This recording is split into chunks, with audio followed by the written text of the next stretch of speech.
From Hollywood, it's time now for... Johnny Dollar. The bases are loaded and there's nobody out. What? And you're pitching, Johnny boy. Bert McGraw. Yep, right as rhubarb. What's in your mind, Bert? You and a job you didn't finish. A job I didn't... What are you talking about? The Mason Dixon matter, remember? Well, sure. Ruth Dixon's body was found on Newport Beach. But you didn't find out who killed her, Johnny. I figured that was a job for the police. They want to talk to you about that. And so do we. Oh? Yeah, Ruth Dixon was insured with our company. For how much? $1,000. $1,000? You don't expect me to go back to Newport for the commission I'll make off that, do you? Nope. But if you'll go, we'll foot the bill. Oh, how come? Tell you when you get here. Interested? Yeah. Now.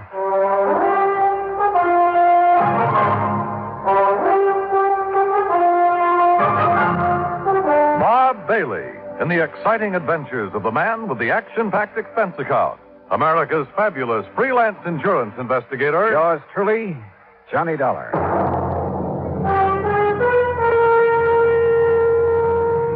And now, Act One of yours truly, Johnny Dollar.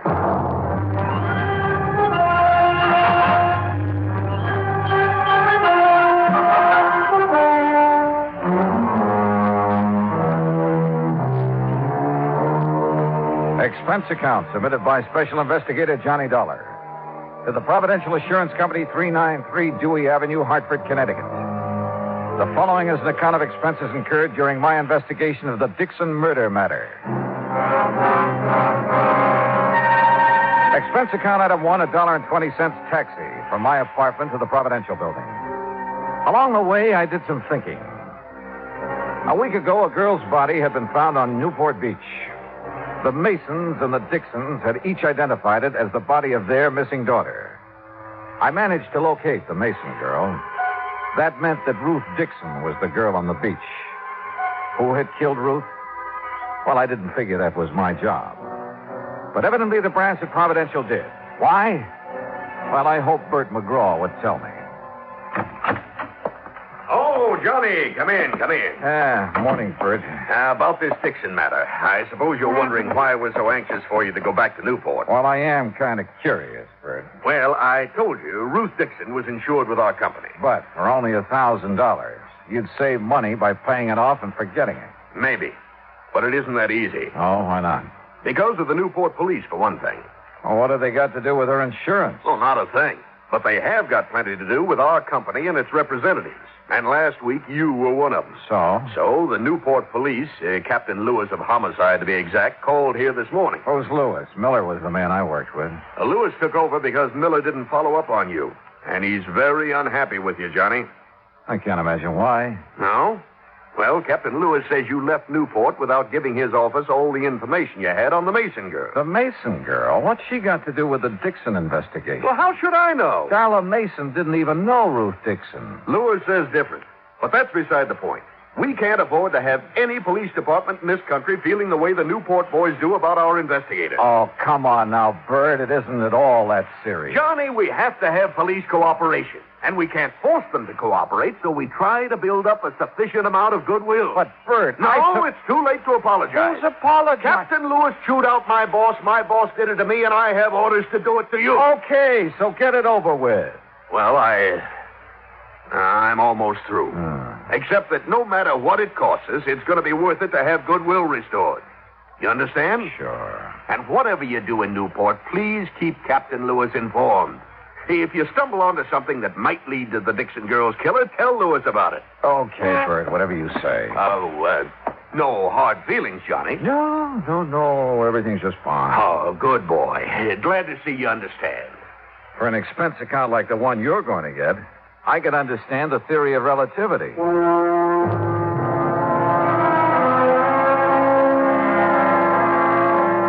I took a cab back to my apartment. That's item 2. Item 3, $18.50, transportation to Newport, Rhode Island.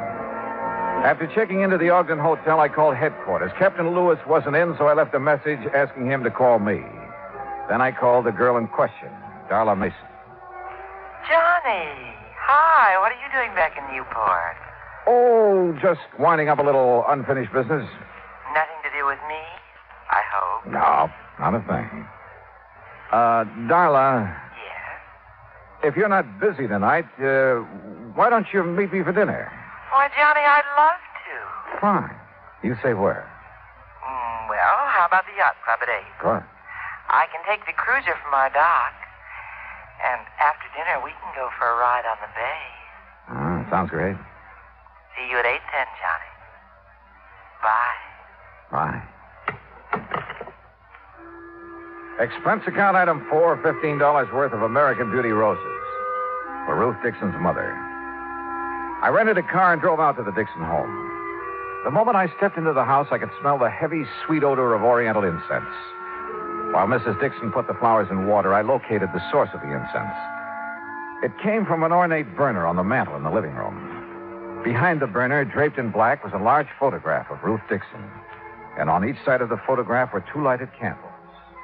Oh, Mr. Dollar, these are the most beautiful roses I've ever seen.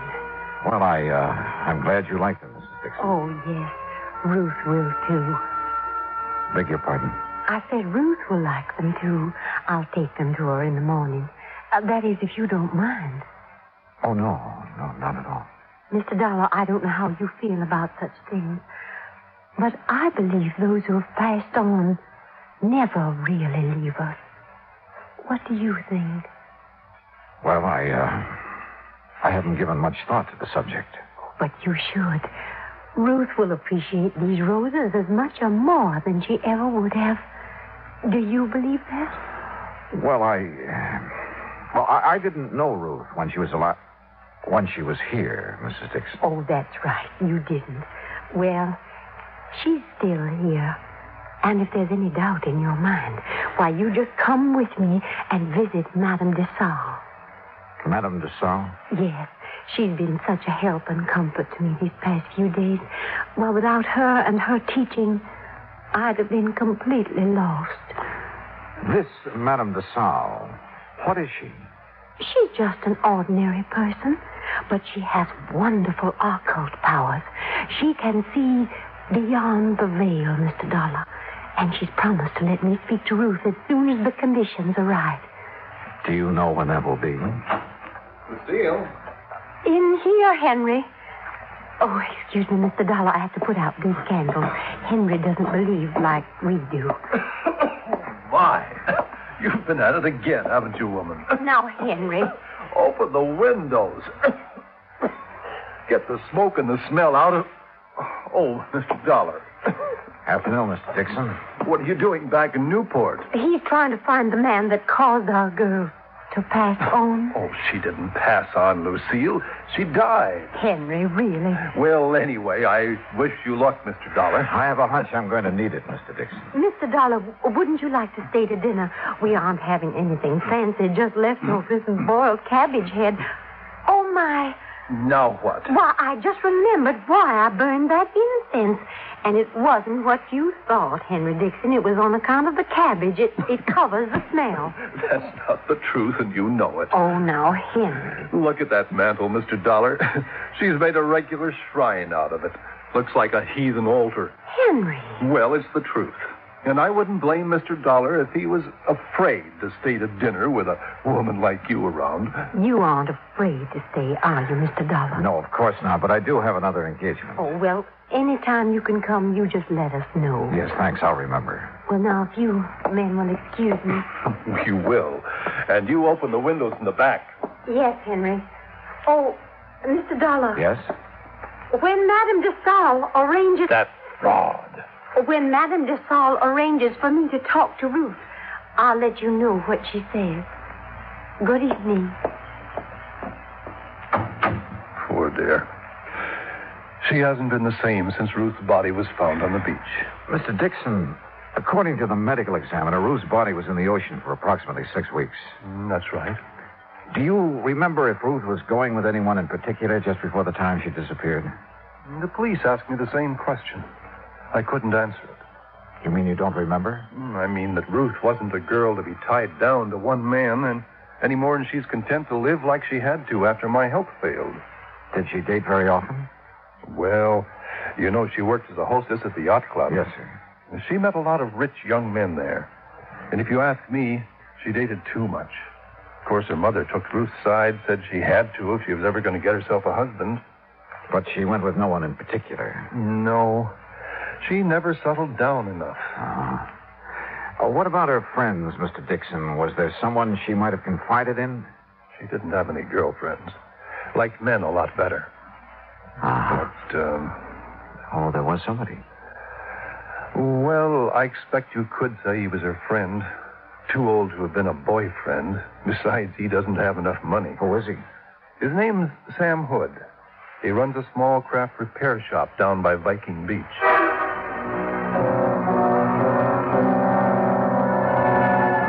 Viking Beach is on the Atlantic side of Newport, approximately a mile from Land's End, where the Dixon girl's body had been washed ashore. Once there, I didn't have any trouble locating Sam Hood's repair shop. It was on the end of a large wharf. For a moment, I thought the wharf was deserted. Then I heard it. Below the wharf, sitting low on the water, was an old converted PT boat, and standing on deck, tinkering with the controls, was a heavy-set man wearing thick glasses and greasy dungarees. I was about to call him when he looked up. Afternoon. Hi. Can I help you? Yeah, I hope so. I'm looking for Sam Hood. He ain't here. Gone on his vacation. Oh, fine. Can I do anything for you? I'm his brother, Leroy. Well, yeah, Leroy, maybe you can. You want me to come up, or you going to come down? I'll come down, but how do I do it? Stairs over to your left there. Oh, sure. You're a stranger around here, ain't you? Yep, that's right. Well, I'm always glad to meet up with a stranger. This is such a little bitty place. Most everybody along the waterfront's heard everybody else's stories so many times till they're sick of it. What'd you say your name was? It's Dollar. Johnny Dollar. Well, welcome aboard the Connemore, Mr. Dollar. Connemore? That's an odd name for a boat. Sure is, ain't it? But I found it in a book. Sure fits her. And me, too. What's your line, Mr. Dollar? I'm an insurance investigator. Well, now, that must be mighty interesting work. Yeah, sometimes. You chew tobacco? No, thanks. Oh. Well, I got a brand new plug of brown mule here. Ain't had it out of the wrapper. So if you want some... No, thanks, Roy. You sure missing something? Yeah. Yeah. Ooh. Man, my teeth. You want to take a look around? Go ahead. Of course, the Connemore ain't no fancy yacht. Excuse me, what did you say? I said the Connemore ain't no fancy yacht, but she's all mine and Sam's, and I'm proud of her. Oh. Where did you say your brother was, Leroy? Sam? Oh, he's visiting our folks down in Augusta. I would have gone, too, but somebody had to stay in mind the store. Yeah. You know when he'll be back? Not for sure. But anything Sam knows about, so do I. We got real runny mouths in our family. Tell me, Leroy, did you know a girl named Ruth Dixon? No more than just to tip my hat to. But Sam did. Yes, sir. That gal and Sam, they used to sit up there on the wharf looking out toward Gooseberry Island, and they talk. You know what about? Nope. Get off that railing, you whitewash brother! See ya! Leroy, you told me a moment ago Sam couldn't keep a secret. Well, he said she was full of dreams. Man, you asked me, she wasn't nothing but another two-timing, just like all of them. Oh, that's not a very good opinion of her, Leroy. I can't help it. Sam was crazy for her, but she didn't even let on like she knew it. How did your brother take the news of her death? Oh, just awful. That why he left town? Yep. Does Sam own a .38 revolver, Leroy? Oh, sure. Most everybody who has a boat owns something like that. But, hey, wait a minute. You getting ideas? No, just asking questions. Oh. Well, Sam couldn't have killed her. I know it. What makes you so sure? Well, 'cause he's my brother. And how he was so broke up when he heard about Ruth. Why would you suppose anybody'd want to put a bullet in a pretty gal like that? I don't know, Leroy. I don't know. I asked him a few more questions, watched him chase the seagulls off the railing once more, then left. At 7:45, I was sitting in the yacht club bar waiting for Darla Mason. At 8:30, I was still waiting. And at 9:30, I gave up and went back to my hotel. I hadn't been in my room 10 minutes before someone started pounding on the door. Darla! Dollar, you in there? Yeah, who is it? Captain Lewis, open up. Well, good evening, Captain. Nothing good about it. Huh? Fine thing you pulled. You come over here to help, then you go gallivanting off where nobody can find you. I called your office as soon as I hit town. Because the people you're working for in Hartford told you to. Now, look, that insurance agent said you were skeptical about there being a connection between the Mason and the Dixon. I still am. You won't be when I tell you what happened early this evening. Okay, so what happened? Darla Mason was shot, and the bullet came from the same gun that killed Ruth Dixon.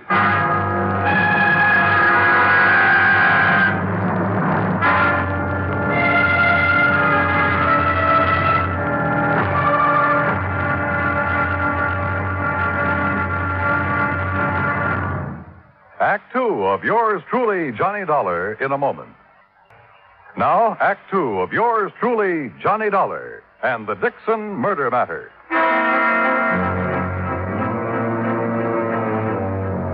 Expense account item 6.20 for 2 cups of coffee at the Eat Right Cafe near my hotel, where Captain Lewis proceeded to give me the details surrounding the shooting of Darla Mason. She had been on her way down to the Mason boathouse, where she'd planned to take the cruiser across the bay to the yacht club.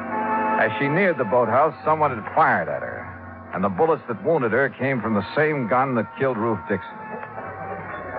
So there was a connection between the Mason and Dixon girls. And if you want more proof, I have it. Like what? Well, they both spent a good deal of their time at the yacht club. Yeah, but for slightly different reasons. Ruth worked there before she was killed. But she must have known Darla Mason. No, that's no good, Captain. You go to the district attorney with that kind of evidence, and he'll throw you out of his office. He'll want proof they knew each other, and how well. Yeah, I suppose. What about Darla? When can we see her? When the doctors tell us we can. She still hasn't regained consciousness. Hey, Captain, do you know where the Masons have the work done on their cruiser? Yeah, and that's another thing. That's Sam Hood's place. Have you questioned him? Never had a chance to. According to his brother, he's away on some sort of vacation down Georgia. Left the day the Dixon girl's body was identified. Are you sure he's still in Georgia? Well, I can ask the Augusta police to check up on him. If he is, have them tell him about Darla being shot up and find out if he knew her. Okay. Well, you ready? Yeah. No one was seen prowling around the Mason place tonight, huh? Well, nobody else was down at the boathouse. Thanks, Johnny. Sure, Captain. And stop being so formal. My name's Pete. Okay, Pete. Well, I guess we've done all we can for a while. I'm not so sure. No, what do you mean? I'm not sure about that either. But I have an idea. Or maybe I ought to call it a hunch. About what? Well, I'd like to sleep on it first, if it's all the same to you. Have I anything to say in the matter? Nope, not a bit. It was late and I was tired, so I did the obvious thing and went to bed. Early the next morning, I called the hospital. Darla Mason had regained consciousness and would recover. But she couldn't be questioned for another 2 or 3 days. So I finished dressing and went down for breakfast. I was crossing the lobby when someone called me. Mr. Dollar. Mr. Dollar. Oh, Mrs. Dixon. I've been waiting to see you. Well, you should have called. I'd have come right down. Oh, no, I was afraid I'd wake you up, and I didn't want to do that. Oh, that's very thoughtful of you. Mr. Dollar, is there some place we can go and talk? Well, there's my room. Oh, no, I mean, well, it wouldn't look right, you know. Oh, well, then, how about over here? Looks like a nice, quiet corner. Yes, this will do nicely. Mr. Dollar, remember I told you about Madame de Salle? Yes, I remember. Would you like to sit down? Oh, no, I'm too excited to sit. Excited? About what? Well, I've been trying to tell you about Madame de Salle and what happened last night. What did happen? The conditions were right. I beg your pardon? The conditions. They were right. Remember, I told you Madame was going to let me speak to Ruth when the conditions were right. Well, they were last night. Oh. Well, aren't you interested in what Ruth had to say? Oh, yes, I am, Mrs. Dixon. She told me who killed her, Mr. Dollar. What? Yes, sir. Just as plain, I heard it from Ruth, and there's no doubt about it. It was her voice, all right. Mrs. Dixon, exactly what did Ruth say about the person who murdered her? Oh, Ruth described her to a T. Her? She said it was a woman. Young, dark hair, brown eyes, and a big red scar on the back of her left hand. I see. You seem disappointed, Mr. Dollar. I guess I was doing a little wishful thinking, Mrs. Dixon. Well, wishful thinking or not, Ruth told me who it was that killed her. Well, her name, too? Well, she didn't know her name. Oh. But that big red scar. Now, you find a woman who has a thing like that on the back of her left hand, and you'll have the guilty party. Yes, well, I'll look for someone like that today, Mrs. Dixon. Now, come on, I'll buy you some breakfast.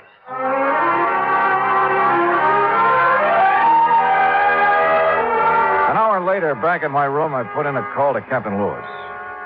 Morning, Johnny. Morning, Pete. Anything new? Well, we heard from the Augusta police. Yeah? Sam Hood's in Augusta, all right. Been there for over a week. Uh-huh. Did they ask him if he knew the Mason girl? Yeah, said he did. Said the Masons used to let him and his brother service their cruiser. Uh-huh. Johnny, when are you going to stop playing games and tell me your ideas?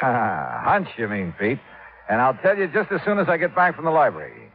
The library? Oh, and while you're waiting, call back the Augusta police. Have them get hold of Sam Hood again. What for? Ask him who named his boat. What? Yeah, ask him if it was his idea to name it the Connemore or his brother's. Johnny, are you feeling all right? Never felt better, and I'll see you in about an hour. I found what I was looking for in the library. Then went back to Captain Lewis's office and told him what I was now beginning to believe. While I was there, Sam Hood called from Augusta with the answer to the question the police had asked him. Then I went alone down to the wharf on Viking Beach. Leroy Hood was sprawled lazily over the deck of the Connemore, trying to sleep and at the same time keep an eye on a fishing line he tossed over the side. I started down the steps toward the boat. Well, doggone. Hi there, Mr. Dollar. Morning, Leroy. Man, I sure didn't think you'd be back down here so soon. You know, Sam ain't back yet. Yeah, I know. You having any luck? No. Just making believe. For real fishing, you got to go out beyond Gooseberry Island. Oh, how about taking me someday? Why, sure. Man, you just say the word and we'll go right now. Well, no. I'm afraid I couldn't do that this morning, Leroy. Well, you just let me know anytime. Yeah. How fast this boat cruise? 25 knots. Now, ain't that something? Fastest boat between here and the Navy station. How long would it take you to get over to the Mason home and back again? Why, it wouldn't take no time at all. How come you asked that? Did you know Darla Mason was shot last night? Heard something about it, yeah. Do you know Darla Mason, Leroy? How could I know somebody like that? I don't know. But if you didn't know her, why did you try to kill her last night? You joking? No, not a bit. Oh, come on now, man. What you mean I tried to kill her last night? Just what I said. That ain't funny. That ain't one bit funny. But it's the truth, isn't it? The truth? Now, who told you that? Darla. What? She couldn't have. No, why not? Because the papers say she's still unconscious. Besides, she couldn't see nobody around that boathouse last night. It was too dark. Dark as it was the night you killed Ruth Dixon. You know, you're beginning to get me riled, Dollar. That's so. It sure is so. Coming around here with all kinds of lies saying I killed Ruth Dixon. I didn't say it. Your brother did. Sam? Oh, man, now you really lying. Sam's in Augusta. You ain't seen We him. talked to him on the phone this morning. He told us about you and Ruth Dixon and the Mason girl and every other woman who comes around here. Well, just because I try to make a little time with him, that don't mean I killed nobody. Sam told us differently, Roy. He told us that you can't stand to have a woman laugh at you. Every time a girl has, you've tried your best to make her sorry for it. You really did talk to Sam? What do you think? But why would he tell on me? Why? He never has before. He didn't want to, Leroy. That's why he left here when he did. He needed time to think. Decide what to do about his brother. About you. What you gonna do about it? What I have to do. Take you in. No. Nobody's taking me anywhere I don't want to go. And anybody cries, they're gonna be sorry. Leroy, come out of there. I'm coming. You look out, dog. You look out. You don't try stopping me. Leroy, come back. No!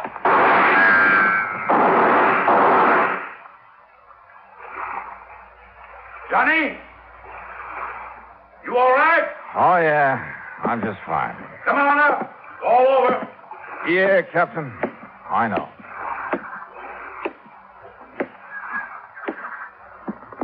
Tell me something. If I can. What put you onto him in the first place? Two things.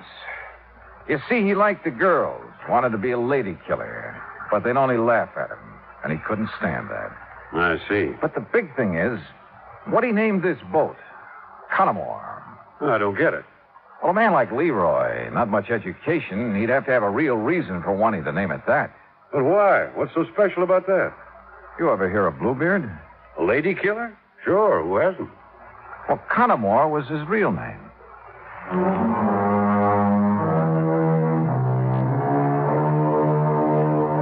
I saw Mrs. Dixon late that same afternoon. I'm afraid she was a bit disillusioned, having been so sure that the person who had killed her daughter was a woman. But there was one funny thing. On the back of Leroy's left hand was a long red scar. Expense account total, including car rental, hotel bill, and transportation back to Hartford, $968.20. Yours truly, Johnny Dollar.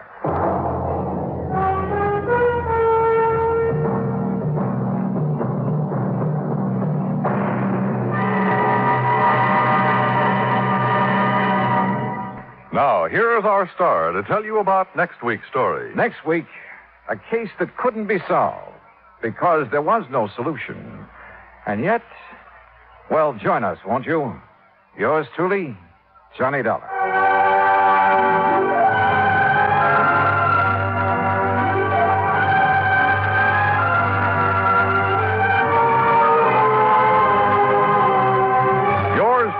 Johnny Dollar, starring Bob Bailey, originates in Hollywood.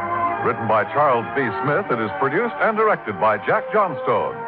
Heard in our cast were Gene Tatum, Jeanette Nolan, Frank Nelson, Russell Thorson, Sam Edwards, and Austin Green. Musical supervision is by Amerigo Marino.